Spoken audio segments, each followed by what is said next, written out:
नमस्कार, मैं शिव नारायण और आप देख रहे हैं देवभूमि जनसंवाद। मैं इस वक्त मौजूद हूँ उत्तराखंड क्रांति दल के केंद्रीय कार्यालय में और हमारे साथ मौजूद हैं अ, किरण रावत जी जो मीडिया प्रभारी हैं यूकेडी के और उनसे लेंगे कई सवाल जो आज वर्तमान में चल रहा है, जिस तरीके से कांग्रेस और बीजेपी 2027 चुनाव की तैयारियां कर रही हैं, उनको लेकर के कई सवाल ऐसे लेंगे जिनसे कि उन सवाल क्या उन यूकेडी कार्य कर रही है, किस तरीके से लोगों के बीच जा रही है, उसको लेकर के कई सवाल है। मैम, सबसे पहले तो धन्यवाद, आपने हमें कीमती समय दिया। धन्यवाद शिवनारायण जी कि आपने जो है उत्तराखंड के ज्वलंत मुद्दों पर आज हमारा ये आप साक्षात्कार ले रहे हैं। तो इस साक्षात को आगे बढ़ाते हुए जो भी आपके प्रश्न होंगे उसका आप इसको जारी ही रख सकते हैं आगे। सबसे पहला सवाल मैम ये है, उत्तराखंड क्रांति दल के जो अध्यक्ष के लिए जो चुनाव की प्रक्रिया चल रही थी वो कहाँ तक पहुंची है? क्योंकि पहले जो पूर्व में सुनने में आया था कि 4 साल के लिए उनको स्थगित कर दिया गया था, तो अब क्या प्रक्रिया चल रही है?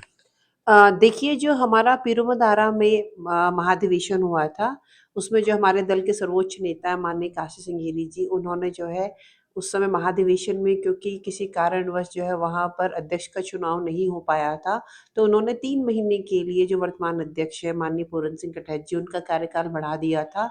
और अभी जो है कल एक प्रेस वार्ता यहाँ केंद्रीय कार्यालय उत्तराखंड क्रांति दल में 11 बजे है, जिसमें माननीय काशी सिंह गिरी जी और जो हमारे अध्यक्ष जी हैं वर्तमान पूरन सिंह कटैत जी उस प्रेस वार्ता को संयुक्त रूप से संबोधित करेंगे।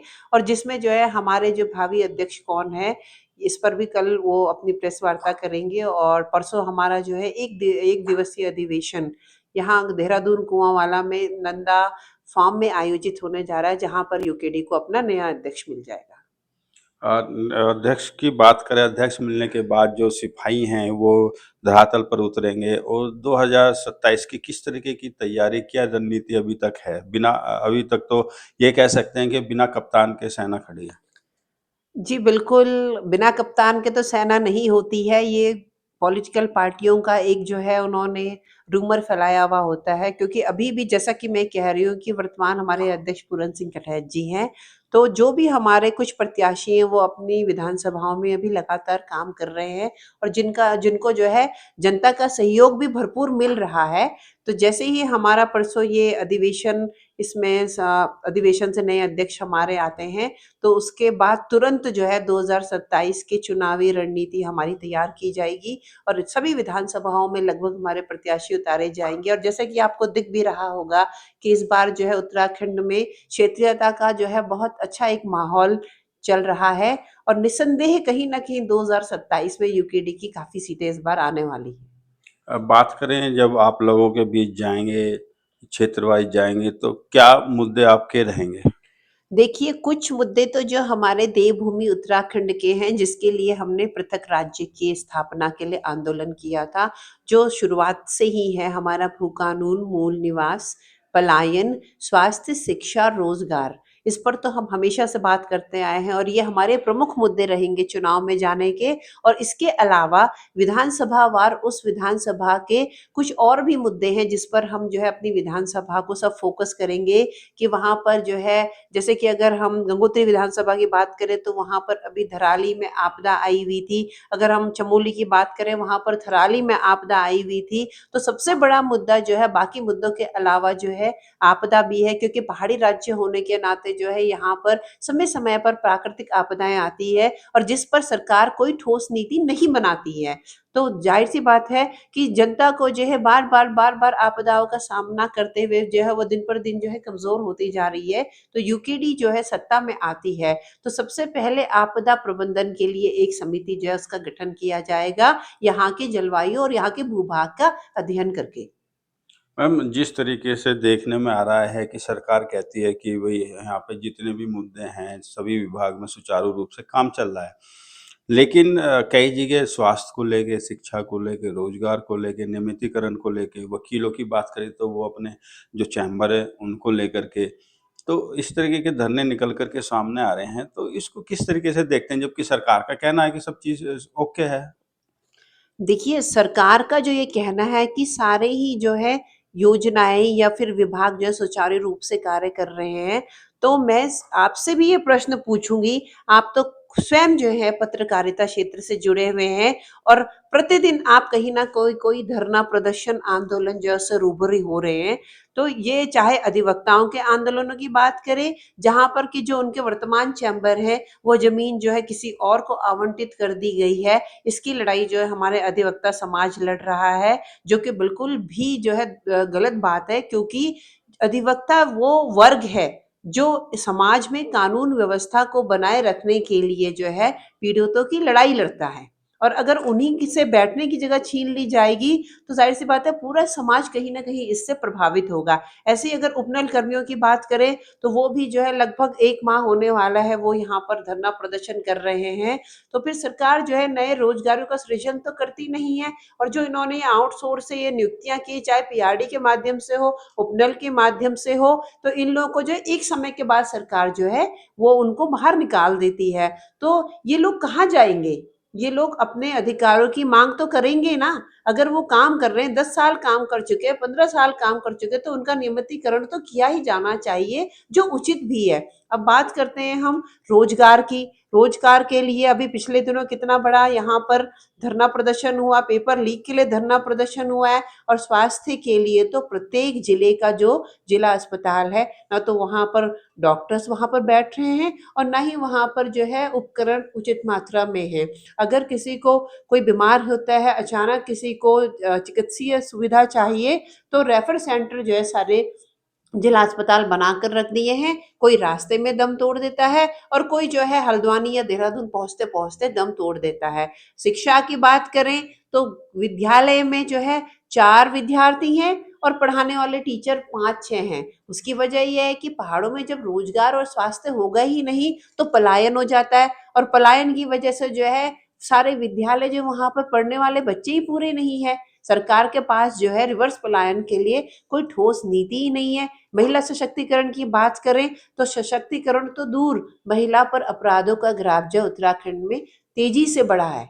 और इस पे जो है कानून व्यवस्था को देखें तो जब भी चेहरे सामने आते हैं तो कोई राजनीतिक चेहरा होता है और उसे हमेशा बचाने की कोशिश की जाती आपका है। कहने का मतलब ये है कि जो चेहरे होते हैं वो पहुंच वाले चेहरे होते हैं। बिल्कुल, इसमें जो है अगर अंकिता हत्याकांड की बात करें उसमें स्पष्ट तौर पर जो है इसमें राष्ट्रीय दल के नेता का नाम सामने आ रहा था, जिसको उन्होंने अंत तक छुपाने की कोशिश करी है। लेकिन सबको पता है, जग ज़ाहिर है कि वो वीआईपी उसमें कौन था। और ऐसे और भी बहुत सारे मामले सामने आए जिसमें राष्ट्रीय दलों के नेताओं के नाम आए हुए हैं। और साथ में ही हम बात करेंगे कि हमारी जो ये देवभूमि उत्तराखंड है ये हमारी 4 धामों की नगरी है। अगर 4 धामों की बात करें, जो हमारे तीर्थ हमारी यात्रा हुआ करती थी, तीर्थ यात्रा को पर्यटन में इन्होंने बदल दिया है। लोग यहाँ पर 4 धामों के दर्शन के लिए नहीं आते हैं, वो यहाँ पर घूमने आ रहे हैं। और हमारे 4 धामों की जो पवित्रता थी कहीं ना कहीं उसको भी बहुत ठेस पहुंची है। तो मेरा ये कहना है सरकार से कि आप जो ये खोखले विकास के दावे करते हो, ये विकास जो है धरातल पर कहीं भी नहीं दिखाई दे रहा है। उल्टा जनता परेशान है और जनता का मोह भंग हो गया है कि जिस सरकार को उन्होंने, जिसको जिन लोगों को उन्होंने सत्ता सौंपी थी कि यहाँ पर हमारी विधानसभाओं में हमारे क्षेत्रों में विकास होगा, वही लोग जो है वहां पर विकास की बात तो कर नहीं रहे हैं। हाँ, प्रचार प्रसार पर जो है बहुत बड़े बड़े बजट जरूर खपाए जा रहे हैं। मैम, बात करें जैसे दोनों राष्ट्रीय दलों की, वो उनके पास पावर भी है, पैसा भी है, क्योंकि उनके विधायक भी हैं। और यूकेडी का कहना है कि हमारे पास आर्थिक तंगी है। तो ऐसे में कैसे आप टक्कर देंगे उनको? देखिए, ये तो आपने बात सही बोली है कि दोनों राष्ट्रीय दल जो हैं वो आर्थिक तौर पर बहुत मजबूत हैं। और मजबूत भी क्यों ना हो, भ्रष्टाचार इतने बड़े बड़े किए हुए हैं। सारे भ्रष्टाचार में क्या इस दल का नेता होता है या इस दल का नेता होता है? अच्छा, भाजपा की नीति तो आपने देखी है कि पिछले समय में कांग्रेस के जो नेता हैं जो उनके दल में जो है नहीं आ रहे थे, वो ईडी के मामला उन्होंने निकाल कर जो है सारे कांग्रेसी नेताओं ने जो है भाजपा ज्वाइन कर ली है। तो निश्चित तौर पर यानी कि कहीं न कहीं वो भ्रष्टाचार में संलिप्त थे, कहीं न कहीं उन्होंने जो है अपनी ज़्यादा संपत्ति उनके पास थी, इसीलिए तो उन्होंने इस तरीके से भाजपा जॉइन करी है। हाँ, यूकेडी जो है आर्थिक तौर पर कमज़ोर ज़रूर है, लेकिन भावनात्मक तौर पर यूकेडी जो है दोनों दलों से बहुत ज्यादा मजबूत है और जनता को अब ये समझ आ गया है, जनता को समझ आ गया है कि यूकेडी जो है वो चुनाव में बड़े बड़े जो है पैसा खर्च नहीं कर सकती है या बहुत दावत नहीं करवा सकती है, लेकिन ये खरीद दावत फरोख्त भी नहीं कर सकते। बिल्कुल खरीद फरोख्त नहीं कर सकती है यूकेडी। लेकिन यूकेडी अगर सत्ता में आती है तो जो जमीनी मुद्दे हैं, जो उत्तराखंड के राज्य पृथक राज्य की परिकल्पना है, जो यहाँ के मूल निवासियों की समस्या है, उसके लिए यूकेडी ही मजबूती से बात कर सकती है। और मुझे नहीं लगता कि यूकेडी को जीतने के लिए धन की आवश्यकता है, यूकेडी को जीतने के लिए अब जनता के भरपूर सहयोग की आवश्यकता है। मैम एक चीज़ है कि जैसे हमारा प्रदेश आपदाग्रस्त प्रदेश है, ऐसे में आपदा से तो ग्रसित है ही है, साथ में जो जंगली जानवर हैं उनसे कैसे पार पाया जाए? देखिए, जंगली जानवर बहुत पहले से यहाँ पर है। ऐसा नहीं कहा जा सकता है कि जंगली जानवर आजकल ही कहीं से आए हैं, क्योंकि पहाड़ी राज्य है तो जंगली जानवर भी होंगे और जंगली जानवरों का भी अपना अधिकार है जंगलों में रहने का। लेकिन इसके लिए उचित नीतियाँ जो हैं वो बनानी पड़ेंगी और कहीं न कहीं जो ये विकास के नाम पर बड़ी-बड़ी योजनाएँ आ रही हैं, जिसमें जंगल के जंगल काटे जा रहे हैं, तो जंगली जानवर अगर जंगल में काट दिए जाएँगे तो वो कहाँ रहेगा? तो इसके लिए नीतियाँ ये होनी चाहिए कि कम से कम इससे पेड़ काटे जा सके, कम से कम इसमें हमारे वनों को नुकसान हो, जिससे कि जंगली जानवरों को भी उनके रहने के लिए जो है उचित जगह मिल सके और वो अपने यहाँ हमारे जो है लोगों को निवाला ना बनाए। तो इसके लिए सरकार को इसमें ठोस नीति बनानी चाहिए, क्योंकि पिछले जो है 3-4 महीने में बहुत सारे हमारे पहाड़ी महिलाएँ जो है जंगली जानवरों का निवाला बन चुकी हैं। तो सबसे बड़ी समस्या जो है वो भालू का, तेंदुए का आतंक पहाड़ में है और साथ ही जो बंदर है वो हमारी फसलों को नुकसान जो पहुंचा फसल रहे हैं। फसल हाँ। मैम एक चीज़ ये हो गया कि आपको पेड़ भी नहीं काटने हैं, कोई सरकार के पास ऐसी ठोस नीति नहीं है क्या जो पेड़ भी ना कटे और जो प्रदेश का विकास हो जाए?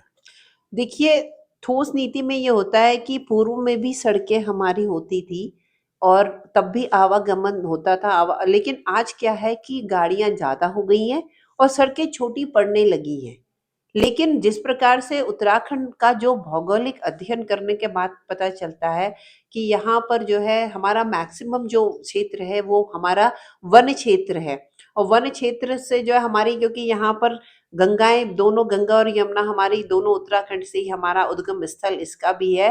तो जैसे जैसे हमारा वन क्षेत्र कम हो रहा है, कहीं ना कहीं पर्यावरण को नुकसान पहुंच रहा है और दैवीय आपदा जो प्राकृतिक आपदा हमारी है उसके वजह भी यही वन क्षेत्र का कटान है।